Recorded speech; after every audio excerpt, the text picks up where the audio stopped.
Hürmetlik radio anlıqçılar, yerlik xalqlar meselesi Amerika, Kanada, Yeni Zelandiya ve Avustraliyaga o'xshash nurg'un cho'ng davlatlarda mavjud bo'lgan intayin nazik bir masala bo'lg'achqa, uzun yillardan beri yerlik xalqlarning haq-huquqini to'nib, uni kapolatga ega qilishda xalqarada bir fikr birligi hosil qilinmay kelgan.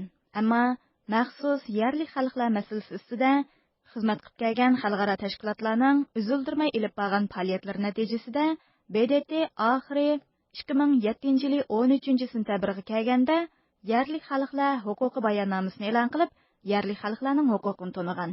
Bu jihatdan ilib aytganda, mazkur bayonnomaning qabul qilinishi zo'r ahamiyatga ega. Yerlik xalqlarning huquqini to'nish dunyoda adolatning tiklanishida muhim rolga ega. Ayni chog'da Nyu-Yorkda bu bayonnoma e'lon qilinganda 114 davlatning qo'shilishi, 4 davlatning rad qilishi va 11 davlatning tarafsizligini e'lon qilishi bilan qabul qilingan. Bayonnomaga qarshi ovoz bergan 4 davlat bo'lsa, Amerika, Kanada, Yeni Zelandiya va Avstraliya bo'lib, ammo keyingi yillarda bu davlatlarmi bayonnomani qabul qilib, uningga qo'l qo'ygan. Va shundaqla o'z davlatidagi yerlik xalqlarning haq-huquqlarini kapolatga ega qilishda bir qator ilgarilashlarni hosil qilgan.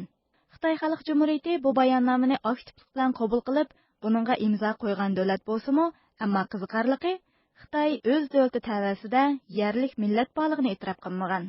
Biz shu munosabat bilan Birlashgan Davlatlar Tashkilotining yerlik xalqlar xitobnomasiga asosan Uyg'ur xalqining haqiqatan bir Sharqiy Turkistonga yerlik bir xalq ekanligini isbotlashdan sirt xalqaro jamoatning bo'lib Birlashgan Davlatlar Tashkilotining ham Xitoy hukumatining Uyg'urlarning bu alohida salohiyatini e'tirof qilishi ham haq-huquqlarini qo'llashini talab qilib, biz cho'ng bir doklad e'lon qilgan edik. Amerika Uyg'ur birlashmasining raisi Olim Seyitov apandi yuqorida tilga olgan doklad bu birlashmaning qarmog'idagi Uyg'ur kishilik huquq programmasi tarafidan tayyorlangan. Doklad 2009 yili 5-oktyabr kuni e'lon qilingan. 62 betdan tarkib topgan bu dokladda Xitoy hukumati tarafidan Xinjiang Uyg'ur avtonom rayoni, ammo Uyg'urlar tarafidan Sharqiy Turkiston deb atalib kelayotgan bu zaminning asli egalarining Uyg'urlar ekanligi tarixiy faktlar orqali o'tirg'a qo'yilgan. Uningda yana Xitoy hukumatining bu zaminni besib olgan 60 yildan buyon o'zi qo'l qo'ygan yerlik xalqlar huquqi xitobnomasiga xilof holda yerlik xalq Uyg'urlarning haq-huquqlarini dafsanda qilayotganligi, ularni ijtimoiy, iqtisodiy va madaniy jamiyatdan chetga qiqib kelganligi bayon qilinib, xalqaro organlar bu masalaga diqqat qilishga chaqirilgan.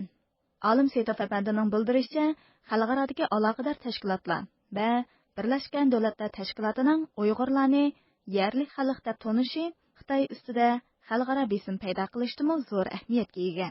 Birlashgan Davlatlar Tashkiloti Uyg'urlarni yerlik xalq deb e'tirof qilsa, u chaqda Uyg'urlar shu Sharqiy Turkistonning yerning egasi degan salohiyatga ega bo'ladi.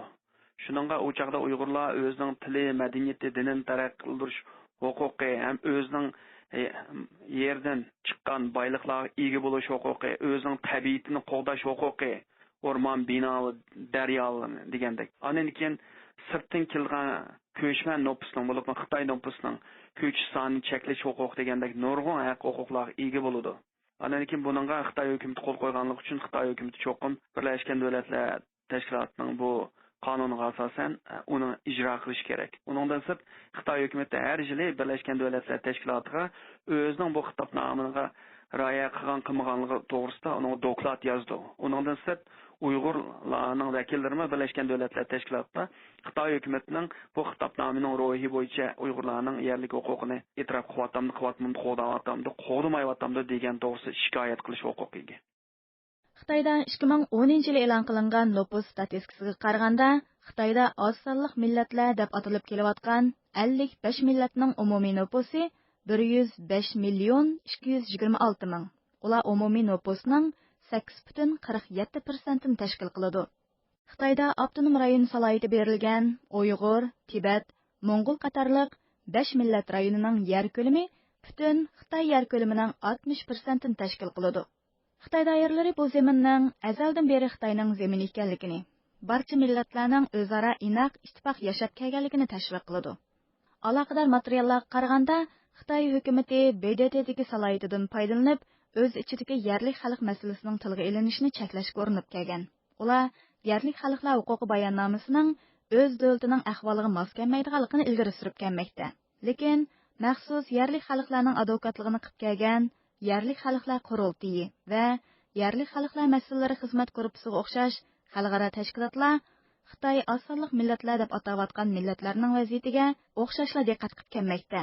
Ular o'z dokladlarida Xitoydagi yerlik xalqlar masalasi ustida to'xtalganda Uyg'urlar, Tibetlar va Mongollar va Xitoyning janubiy o'lkalaridagi bir qator millatlarning ismini tilga olib, Xitoydagi bu etnik tarkiblar yo'liqayotgan bir qator masalalar ustida to'xtalgan.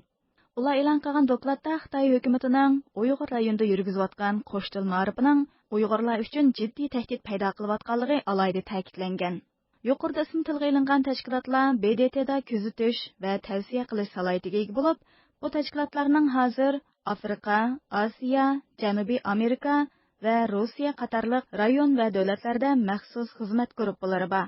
Bu munosabat bilan chet ellardagi Uyg'ur kishilik huquq tashkilotlari yuqoridagiga o'xshash yerlik xalqlarning haq-huquq masalalari bilan shug'ullanib kelayotgan tashkilotlar bilan yaqindan hamkorlik o'rnatishga tirishib kelmoqda.